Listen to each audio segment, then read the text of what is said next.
ICU intensive care unit. పెద్ద పెద్ద హాస్పిటల్స్లో ఈ పేరు వినగానే మనకు చాలా గౌరవం కలుగుతుంది, ఒక్కోసారి భయం కూడా కలుగుతుంది. మనకి ఎటువంటి ప్రమాదకరమైన జబ్బు వచ్చినా ఐసీయూలో చేరిస్తే గ్యారంటీగా బతుకుతామని నమ్మకం కలుగుతుంది. అంత ప్రాముఖ్యత కలిగిన పేరు ఇది. దీని చుట్టూ ఉన్న కొన్ని అంశాలని మనం ఇప్పుడు పరిశీలిద్దాం. నాకు తెలిసిన ఒక డాక్టరు, నా క్లాస్మేటు, అతని ప్రజల ఆరోగ్యం అంటే బాగా ప్రచారం చేసే స్వభావం ఉన్న డాక్టరు.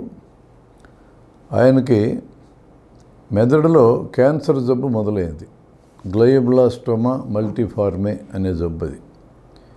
ఈ జబ్బుకి మందులు లేవు, ఈ జబ్బుకి ఆపరేషన్ కూడా లేదు. కాలం గడిచే కొద్దీ అతని జ్ఞాపక శక్తి కూడా పడిపోతుంది. చివరికి మనుషులను కూడా గుర్తుపట్టలేడు. అతను ఇంకా తెలివిలో ఉన్నప్పుడే తన భార్యకి పిల్లలకి చెప్పాడు, నేను చచ్చిపోయేది ఖాయం, చివరి దశలో నన్ను బతికించడానికనే పేరుతో మీరు పెద్ద పెద్ద ఆసుపత్రులకు వెళ్ళి ఐసీయూలో చేర్చి డబ్బు వృధా చేయొద్దు, నన్ను మీరు బతికించలేరు. అలా మీరు హాస్పిటల్లో ఐసీయూలో చేర్పిస్తాననేటట్లయితే మీ మీద కేసు పెడితే జాగ్రత్త అని అన్నాడు. ఐసీయూలో చేరకుండానే అతని నిద్రలోనే మరణించాడు. మరో పేరు మోసిన డాక్టరు, నెల్లూరు డాక్టర్ ఆయనకి 70 ఏళ్ళ వయసులో హార్ట్ అటాక్ వచ్చింది. చెన్నైలో ఒక పేరు మోసిన హాస్పిటల్లో చేర్పించారు. హార్ట్ అటాక్ వచ్చినప్పుడు ఈ మధ్యకాలంలో కార్డియోథొరాసిక్ సర్జన్ కూడా ఇంటర్వ్యూన్ అవుతున్నారు, కార్డియాలజిస్టులు ఇంటర్వ్యూన్ అవుతున్నారు. ఆ బ్లాకు, రక్తనాళంలో వచ్చిన బ్లాకు కరగడానికి మందులది ప్రయత్నం చేసి ఆ ప్రయత్నంలో విఫలమైతే ఆపరేషన్ చేస్తున్న సందర్భాలు కూడా ఉన్నాయి. వీళ్ళని సహజంగానే ఐసీయూలో చేరుస్తారు. చాలామంది రికవర్ అయ్యి బాగవుతారు. ఈయన అట్లా రికవర్ కాకుండా కోమాలోకి వెళ్ళాడు, అంటే తెలివితప్పిపోయాడు.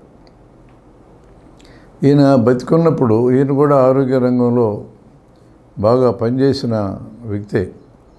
ఐసీయూల యొక్క యూజు మిస్యూజు రెండూ తెలిసిన ఆయనే. నన్ను అలాంటి విపత్కరమైన పరిస్థితి వస్తే, చనిపోయే పరిస్థితి వస్తే, అంటే గ్యారంటీగా చనిపోయే పరిస్థితి వస్తే ఐసీయూలో చేర్చొద్దని పదే పదే చెప్పున్నాడు ఆయన. కానీ ఈయన్ని చుట్టూ ఉన్న వాళ్ళందరూ ఐసీయూలో చేర్చారు. 100 రోజులు ఐసీయూలోనే ఉన్నాడు, చివరికి మరణించాడు. మరో కేస్ స్టడీ చూద్దాం. ఇది రాత్రి రైలు ఔటర్ సిగ్నల్ దగ్గర ఆగింది. ప్లాట్ఫామ్ వచ్చిందని భావించిన డాక్టరమ్మ కిందకి అడుగుపెట్టి దిగింది. అక్కడ ప్లాట్ఫామ్ లేదు, నేల మీద డామ్ అని పడిపోయింది. తలకి తీవ్రమైన దెబ్బ తగిలింది, తెలివితప్పిపోయింది. గుంతకల్లు హాస్పిటల్లో చేర్చారు, తలకి ఆపరేషన్ చేశారు. 15 రోజుల తర్వాత తెలివిలోకి వచ్చింది, పూర్తి స్థాయిగా తేరుకున్నది, ఎటువంటి నష్టం లేకుండా. 2 రకాల కేసులు మనం ఇప్పుడు చూసాం. వీటిల్లో కొన్ని ప్రశ్నలు ఉన్నాయి. ఐసీయూలో చేరితే ఏం చేస్తారు? మూత్రనాళంలో గొట్టం వేస్తారు, సిరలోకి ద్రవాలు ఎక్కించడానికి ఐవి క్యాత్ని పెడతారు, ఊపిరి ఆడకపోతే శ్వాసనాళంలో గొట్టం వేసి వెంటిలేటర్ కలుపుతారు. గొప్ప మంచం ఉంటుంది, చుట్టూ మిషన్లు ఉంటాయి, బీప్ బీప్ అని శబ్దాలు చేస్తుంటాయి. అది ఆ శబ్దాలు వింటేనే మనకి గౌరవము భయము రెండు వచ్చేస్తాయి. చుట్టూ ఎవరు ఉండరు, దూరంగా నర్సు ఉంటుంది, మానిటర్లో ఆ రోగి గురించి చూస్తూ ఉంటుందామె. తాను పలకరించలేడు, అతన్ని పలకరించే దిక్కు ఉండదు. ఎవరికి ఐసీయూ అనవసరం? ఏ జబ్బులోనైనా ఖచ్చితంగా చనిపోయే దశ వస్తే, ఉదాహరణ క్యాన్సర్ చివరి దశ, గుండె జబ్బు చివరి దశ, మెదడు చనిపోయిన వాళ్ళు, వీరిని ఐసీయూలో పెట్టమంటే వారి బాధలు పెంచటమే. శుభ్రంగా ఇంటికి వెళ్ళమనండి, అన్నీ తినమనండి, పచ్చం లేదు, ఏం లేదు, పిల్లల్ని, భార్యని, భర్తని, మనమల్ని, మనవరాల్ని చుట్టూ పెట్టుకొని సంతోషం కలిగించే మాటలు మాట్లాడుతూ వింటూ ప్రశాంతంగా చనిపోనియండి. గౌరవంగా బతికారు, గౌరవంగా మరణించనియండి. Live with dignity and die with dignity. చావు కూడా గౌరవంగానే జరగనియండి. ఎవరిని ఐసీయూలో ఉంచాలి? ఐసీయూలో ఉంచటం వల్ల బతికించగలిగే అవకాశం ఏ కొంచెం ఉన్నా ఐసీయూలో పెట్టచ్చు. బ్రెయిన్ డెడ్ కానంత వరకు ప్రయత్నం చేయొచ్చు. బ్రెయిన్ డెడ్ అంటే మెదడు చనిపోవటం జరిగితే ఇక ఆ వ్యక్తిని మనం బతికించలేం. అవయవదానానికి అంగీకరించడం ఉత్తమం. అతని మరణంలోంచి ఇతరులకు జీవితాన్ని ఇవ్వవచ్చు. కళ్ళు, మూత్రపిండాలు, గుండె, ఊపిరితిత్తులు, కాలేయం మొత్తం వీరి వలన 9 మందికి జీవించే అవకాశం వస్తుంది. ఇది గొప్ప విషయం కదా. బంధువులు మరో జన్మను నమ్మే వాళ్ళు అయితే అతను మరణించి అనేక మందిలో జీవిస్తున్నాడని భావించవచ్చు. దేవుని నమ్మేవాళ్ళైనా నమ్మని వాళ్ళైనా అవయవదానం చేయొచ్చు. స్వర్గానికి పోయేటప్పుడు అవయవాలు లేకుండా పోతున్నాడే అని బెంగ పెట్టుకోవాల్సిన అవసరం లేదు. లైఫ్ సపోర్ట్ ఎప్పుడు తీసేయచ్చు. అంటే మనం బలవంతాన్ని బతికిస్తూ ఉంటాం ఐసీయూలో పెట్టి, అది ఎప్పుడు తీసేయచ్చు.